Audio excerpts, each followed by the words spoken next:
So how can you make sure you never get ghosted on a business conversation? How many times have you had a business conversation and you're about, maybe it's a sales conversation, you send a proposal over and then, it's a great conversation, things are good, and then they don't return the call or they don't reply to the email, or every time you ring, they're busy or they don't answer, etc., etc.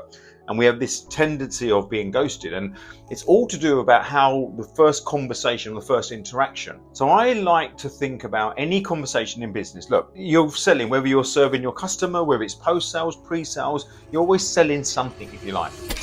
And the key is in any business is trying to keep control of the conversation. So I like to use the analogy in tennis. Now think about tennis, right? Now you can win points when you're serving and when you're not serving. That's true. However, statistics show that you win more points while you're serving. So while you've got the ball, you're going to win more points. That's on average, you're likely to. It doesn't mean you can't win points when you're not serving, but it's likely. So in a conversation, is think about how are you serving during this conversation. So when you're serving, you're in control of what's going on. They all serve back and you're fine. They all serve. So in the conversation, what's going on? So let's create a scenario whereby you're speaking to a potential prospect and they want your services or your products, and you're going to send a proposal over, or you're going to send some information, and you've got all the details. And it's how you end that conversation. So invariably, you might find, great, I can get that proposal over to you by the end of tomorrow, and let me know what you think about it, and we can catch up next week, or let's have a call next week. Now, the thing with that is, as soon as you put the phone down or you end that call, the balls are now in their court. They're in control. Is because you might agree, let's catch up in a couple of days, or they promise you, thanks for that, if you get that to me tomorrow, I will come back to you on Friday. Now, let's say there's nothing unreasonable about that. Let's say Friday comes and they haven't come back to you. Now, all of a sudden you've got a bit of tension. You're thinking, right, do I chase them? Will I seem too keen? Will I seem like I'm bothering? Because they promised they'll get back to me by Friday, but they haven't. So you think, do you know what, I'll give the weekend and I'll catch up Monday. So weekend comes and goes, Monday comes, and you get to about lunchtime. Nothing, still nothing. Now you're thinking there, do I say something? Do I ring them? Did they promise me? Am I going to be, am I going to jeopardize the relationship in terms of them thinking I'm bothering them?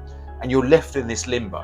And then say you do call around sort of 3-4 o'clock on a Monday, or you send an email, and still nothing. You've got nothing. Now you're thinking, have they received the message? Have they not got the message? And what's going on? Because you're not holding the balls. So this is my suggestion, especially if you're part of having a sales conversation. Once you're ending the first call, you give several commitments. Commitment number one of when you're going to get the proposal over. That's it. You manage their expectations. So today's Monday, I'll get the proposal due Tuesday.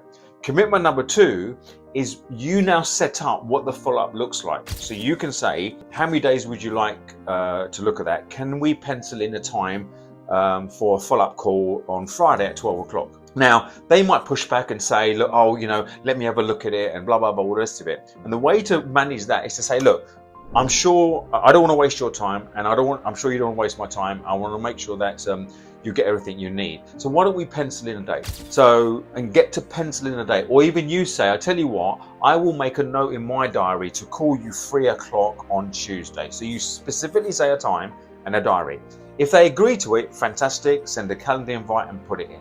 If they don't agree to it, say, yeah, okay, fine. But you commit to, do you know what? If I don't hear from you by Friday or whenever they've said they'll come back to you, I'll make a note in my diary to give you a call at 3 o'clock on Tuesday. So you set the expectation. Now, you might say to me, yeah, Baiju, they might still cancel. Yeah, they might still cancel, or they might still not take that call. And I get that. But what you're doing there is by telling them how committed you are and putting something in the diary, you create a bit of tension. You create a bit of guilt tension.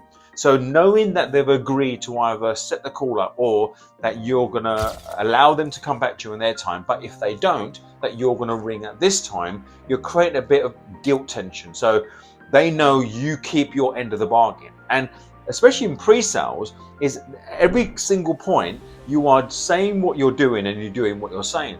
That shows integrity. That shows that you're the kind of individual, the kind of business that they want to deal with. So If they take the call, you're great. On Tuesday, you follow up and you have the conversation about the proposal, and you do the same thing. They might say, oh, I need to speak to another partner. I need to get some more information, or I haven't fully read the proposal. No problem. You set the same thing up again. No problem. Today's Tuesday. Can I give you a call on Wednesday, whenever? So you make sure that you're always holding the balls of that conversation, the balls in the court, if you like. Now, let's say you set the call up and they don't take the call, or they miss the call. Now, there's a bit of tension, there's a bit of guilt. So next time when you do speak to them, they're going to be wholly apologetic. They're going to think, oh my God, this person kept their end of the bargain, but they sort of didn't. And it just creates a sense of owing you something. Look, is it foolproof? Absolutely not. But what you're looking to do in any conversation and any interaction with someone in business is make sure that you're in control of the next interaction. And that's the key. You're in control of the next interaction, but you also commit to that interaction and you follow up. So you make the phone call, you send the email, you get the proposal over, whatever it may be. And when you have a habit of doing this, they know that you're going to keep your end of the bargain. There's more likely of them to show up. And also, that kind of psychology, you will start to raise your standards about the kind of customers that you want, the kind of business that you want to create, and you're not going to tolerate those people who are going to waste your time in terms of, asking for information, asking for proposals, but never ever actually follow up. And your level of people who ghost you will be less. And you will start to understand, and you will get those signals at the first phone call, at the first interaction, the first meeting. You feel like if they're not adhering to certain commitments at the start, what they're going to be like if they ever turn into a client, or if they ever turn into sort of a customer. So you're setting up the arrangement of how you're going to deal with this client way before they pay you money or they become a client of yours. And by understanding that psychology and not being afraid to say, this is my word, I will do this and I will commit to this, but I want to make it easier for you to contact me by putting these things in place, you're less likely to get ghosted and you're more likely to have those conversations. I hope that helps.